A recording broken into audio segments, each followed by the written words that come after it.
And last but certainly not least, we have Spencer Morin Reynolds, a political reformer working at the intersection of innovation, reform, and independent and third-party politics.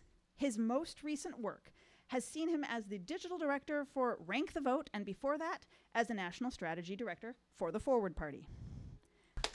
It's 6 minutes and 15 seconds, so I'll do my best. I don't know how to get this up. All right.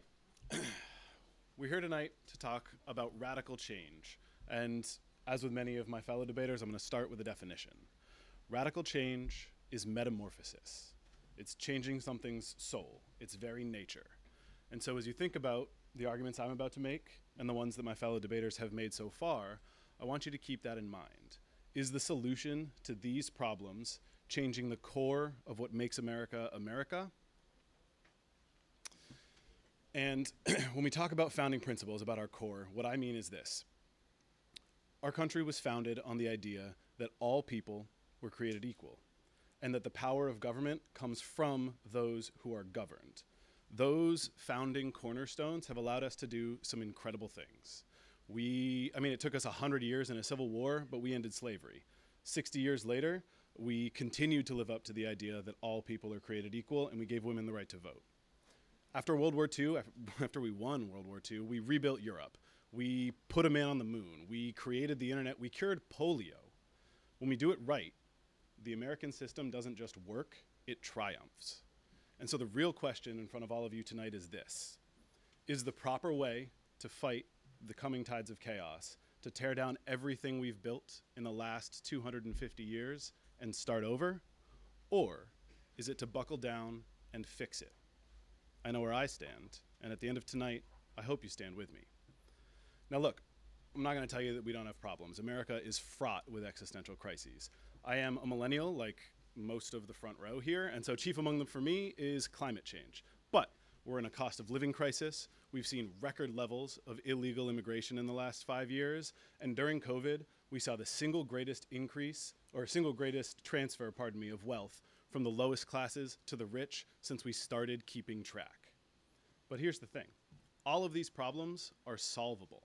I just gave you a whole litany of things we've beaten, most of which were bigger than this. The difference is, today, our Congress would rather play politics than solve problems.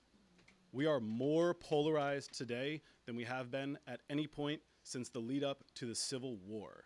And no one in Washington seems to want to fix it. They just want to fight. We've let greed and corruption break our politics. We have let parties and politicians gerrymander our districts to the point where voters don't get to pick their politicians anymore. Politicians pick their voters. We have let parties and politicians create closed and semi-closed primaries in 30 states around the country, ensuring that just 8 to 12% of the most extreme voters have any real say in what goes on. You combine that with gerrymandering, and the November election is nearly obsolete. We have let parties and politicians consolidate power taken from the hands of the voters so much that in 80% of the country, we don't have two parties. We have just one. 4 in 5 states in this country have a full trifecta at the state government. That means one party controls the state house, the state senate, and the governor's seat. And in most of those cases, their representatives at the national level follow suit. Voters in those states don't get to pick which parties represent them. They just get to pick what face it wears.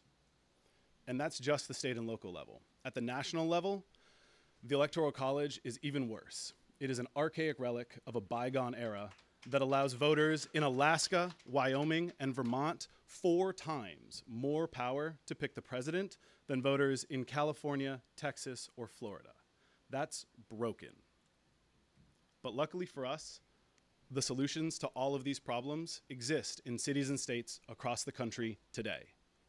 First, institute ranked choice voting to ensure that voters have real choice at the ballot box and that no representative is ever elected without a majority of support from their constituents. Second, get rid of open primaries for good. Get rid of closed primaries for good. Whoa! Ha! Replace them with open primaries. Independents and unaffiliated voters outnumber Republicans and Democrats combined in this country, and they should not be treated like second-class citizens simply for refusing to bow to the whims of party politics. End gerrymandering once and for all with independent redistricting commissions. Never again should politicians get to choose their voters. It should always be the other way around. And finally, get rid of the Electoral College. The president serves all the people. All the people should have a say in who they are. You fix these systemic issues and you will see partisan animosity begin to dissipate. The data is clear. You fix these systemic issues and you'll create a government that can solve all of the problems my fellow debaters have brought up. You fix these systemic issues and we will build a country that can stand for the next 250 years. America doesn't need radical change. It needs simple, common sense solutions that allow the braver angels of our nature to triumph over the greed and corruption that come with politics. Thank you, and I urge you to stand with me. Thank you to our speaker. Questions for our final speaker? Please. There we go. I will say I like what you did there. The braver angels of our nature. That was a good plug. He said the title. Yes, Ms. Speaker. Could you please, sorry, Ms. Chair, would you please ask the Speaker, he named a litany of problems involving Congress, our representatives, our current democratic process, yet is for or against radical change, and then additionally, seeing the Electoral College as one of the most fundamental components of our democracy, as in it allows for a democracy that is not controlled by a majority. How do you deal with these? How does the speaker deal with these? Yeah, great questions, thank you. So there are sort of two parts, I think, to this question. The first is Congress's dysfunction, and the second is the Electoral College. As far as Congress's dysfunction is concerned, one of my fellow debaters earlier, I'm sorry, I forgot which one, brought up the changes in Congress and polarization since Newt Gingrich came to power. And I don't mean to stand here and blame Newt Gingrich for all the country's problems. That's not the point. But if you look at the numbers, starting in the mid-'80s, polarization started to increase in the House. About 10 years after that, it flowed to the Senate as representatives from the House moved to the Senate and brought polarization with them. 10 years after that, you can see that same spike appear in the rest of the voters. And so the reason I propose these changes is to first turn down the polarization in Congress and have that change propagate to changes in the voters the way we've seen in the past. And the second part, the Electoral College, I get what you're saying. Every time I bring this up, people always talk about how it's, a core. We've changed our Constitution 27 times. That's not radical, it's expected, and we should do it again. The final question of the night. Do I see a hand? Really? I'm that good? Thank you so much. Okay, he's convinced you. Well, Perfect. I'll have a question. All right, yeah. All right. My question for the speaker is, what's your definition of radical change?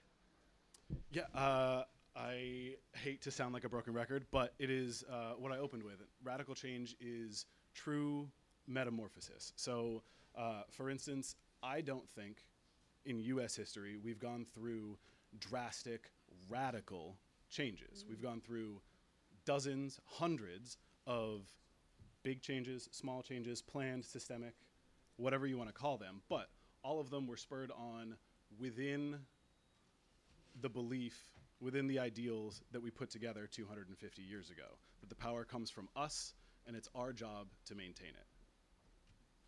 With that, our speaker and questioners are thanked, all of them. Now they're not, you're talking to everyone. Give them a round of applause.